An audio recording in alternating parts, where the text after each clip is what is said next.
चलिए आज एक ऐसी पहेली को सुलझाते हैं जो सदियों से आस्था और जिज्ञासा का केंद्र रही है।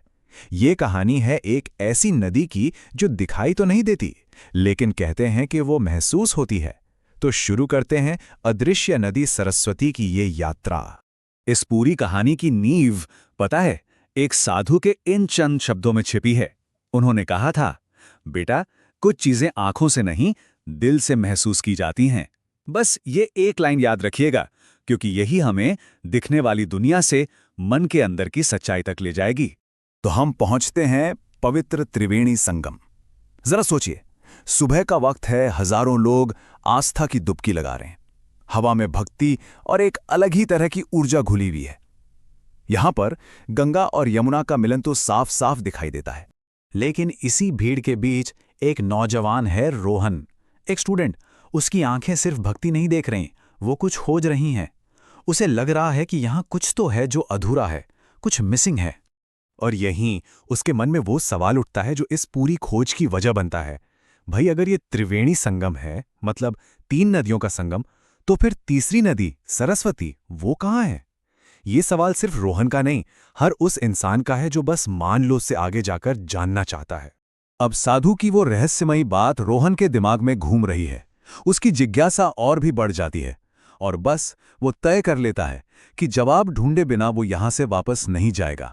यहीं से उसकी असल खोज शुरू होती है। तो रोहन ने अगले 3 दिन इसी कोशिश में लगा दिए। पहले दिन वो बस लोगों की अटूट आस्था को देखता रहा। दूसरे दिन उसने पंडितों से बात की, उनसे ज्ञान लिया, जिन्होंने उसे बताया कि सरस्वती नदी जमीन के नीचे से बहती है। लेकिन ये बाहरी जवाब उसे कहीं ना कहीं संतुष्ट नहीं कर पा रहे थे। और फिर तीसरे दिन उसने एक बिल्कुल अलग रास्ता चुना। और बस यहीं कहानी में एक बहुत ही खूबसूरत मोड़ आता है। जब बाहर की दुनिया में जवाब नहीं मिला, तो रोहन ने बाहर देखना बंद कर दिया और अपने अंदर सुनना शुरू किया। जैसे ही उसने आंखें बंद की, सबसे पहले उसे गंगा की तेज धारा का एहसास हुआ। ये एक शक्ति थी, एक ऊर्जा थी, कर्म की ऊर्जा, जैसे जीवन का बहाव जो कभी नहीं रुकता। और गंगा की उस तेज ऊर्जा के बाद उसे यमुना की गहरी ठहरी हुई शांति महसूस हुई। ये भक्ति का सुकून था, विश्वास और समर्पण का ठहराव। और फिर इन दोनों अनुभवों के बाद उसे एक ऐसी गहरी, एक ऐसी अथाह शांति का अनुभव हुआ जिसकी कोई तुलना ही नहीं थी। ये एक ऐसी मौजूदगी थी जिसे वो देख नहीं सकता था, सिर्फ महसूस कर सकता था। और बस उसी पल रोहन को सब कुछ साफ हो गया। अरे, सरस्वती कोई नदी नहीं है जो खो गई है। सरस्वती तो ज्ञान और सत्य की वो अदृश्य धारा है जो हमेशा से हम सबके भीतर बह रही है। तो देखिए, असली संगम का मतलब कुछ ऐसा है। गंगा है कर्म, यानी हमारे एक्शंस की एनर्जी। यमुना है भक्ति, यानी डिवोशन की शांति। और सरस्वती, वो है ज्ञान, वो गहरी समझ और शांति। इन तीनों का मिलन ही तो असली संगम है, और ये संगम हमारे अंदर होता है।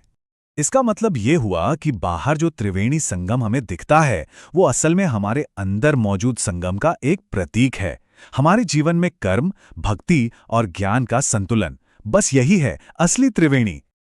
और इस एहसास के साथ रोहन ने हाथ जोड़े और उसके मुंह से बस यही निकला, माँ, मैं आपको देख तो नहीं पाया, लेकिन अब मैंने आपको महसूस कर लिया है।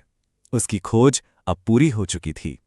तो आखिर में ये कहानी हमें क्या सिखाती है? वही बात जो साधु ने बिल्कुल शुरू में कही थी कि जीवन की जो सबसे गहरी और जरूरी चीजें हैं, जैसे प्यार, ज्ञान और शांति, वो आंखों से दिखती नहीं, उन्हें बस महसूस किया जा सकता है।